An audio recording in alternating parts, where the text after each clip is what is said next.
नमस्कार, स्वागत है आप सभी का। यूपी ट्रिपल एससी लेखपाल भर्ती में नव चयनित आप सभी को अपना जिला मिले, अपना गृह जनपद मिले, इसको लेकर के प्रयास लगातार चल रहा है। और आप सभी जानते हैं कि पिछले कई दिनों से लगातार अभ्यर्थी लखनऊ जाकर के परिषद के चक्कर लगा रहे हैं कि हमें अपना ही जिला मिलना चाहिए। जिला आवंटन किस प्रकार से होना है, ये स्थिति भी स्पष्ट नहीं की गई विभाग की तरफ से, परिषद की तरफ से।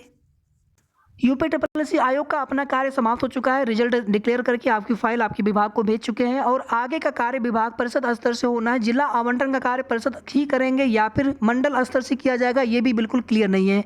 फिलहाल में अपना जिला मिले, इसको लेकर के लगातार कोशिश चल रही है और इस मुहिम में आप सभी को साथ देना है। कई दिन पहले भी हमने एक वीडियो अपलोड किया था और आप सभी से बताया था कि आपको अपना ही जिला मिलेगा। ऐसी कोई भी कन्फर्म सूचना या जानकारी नहीं प्राप्त हो रही है। भले ही आप लोगों को लग रहा होगा कि नहीं, हम सभी को अपना जिला मिल जाएगा, लेकिन अगर नहीं मिला फिर आप क्या करेंगे बाद में।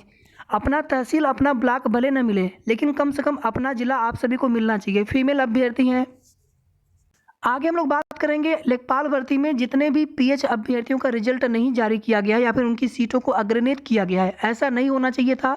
उनकी मांग जितने भी, देखिए हमारे जितने भी चैनल वाले भाई बंधु हो या फिर ग्रुप वाले हो, सभी से रिक्वेस्ट है कि आप लोग इनका मुद्दा हाईलाइट करें, इनका मुद्दा उठाएं ताकि इन साथियों के साथ न्याय हो सके।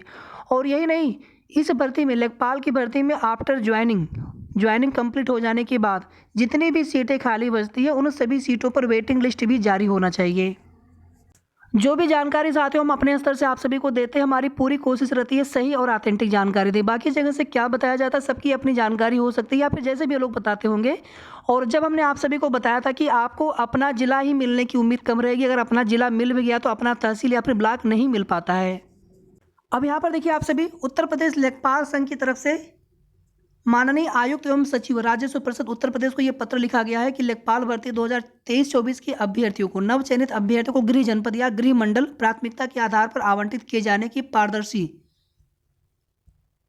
व्यवस्था बनाए जाने विषयक।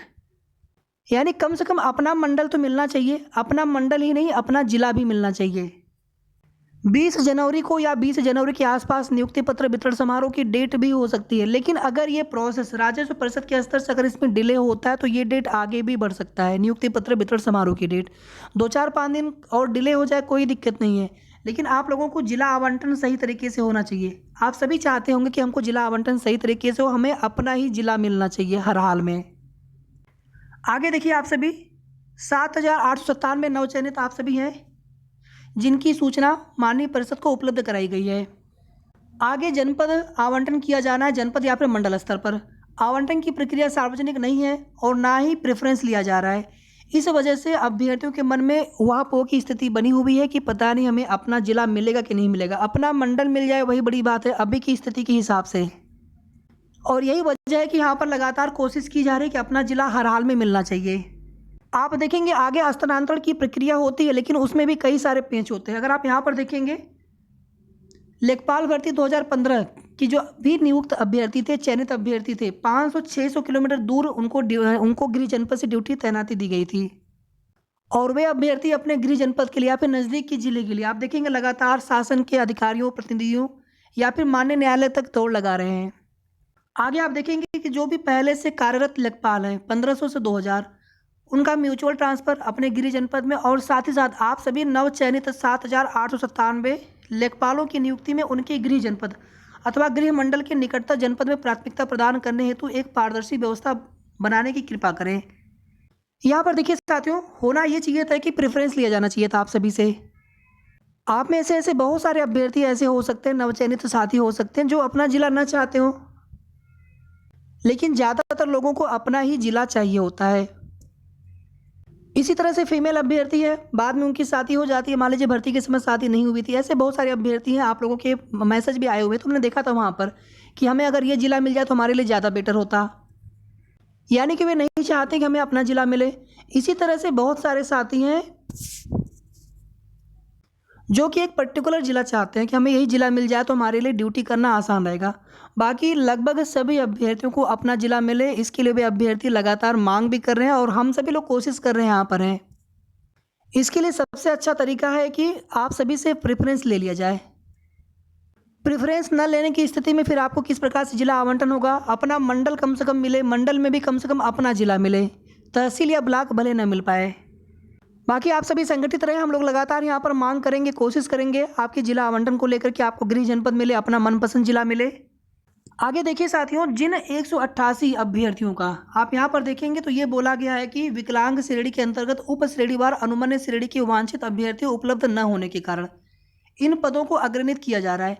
इसमें आप देखेंगे एलसी या फिर एएबी 115 इनकी सीटें हैं और एमडी की 73 सीटें हैं।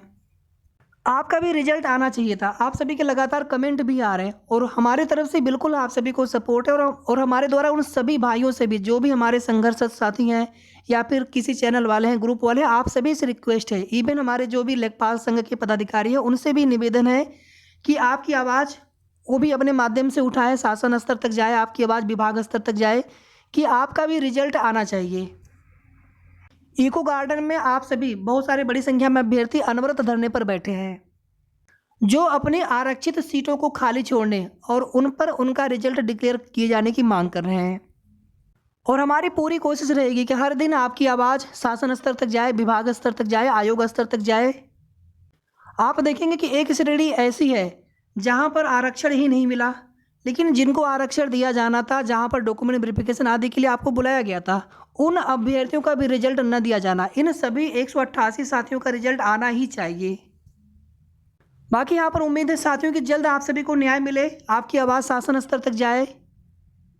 आगे देखिए, आप सभी जितनी भी सीटें इन फ्यूचर बचती हैं उन सीटों पर वेटिंग लिस्ट को लेकर के जब भी किसी भर्ती की बात होती है यूपीएससी के, मैं हमेशा से सभी भर्तियों के अभ्यर्थियों से आग्रह करता हूं, निवेदन करता हूं कि आप लोग जब भी वेटिंग लिस्ट का मुद्दा होता है उस पर साथ दिया करिए।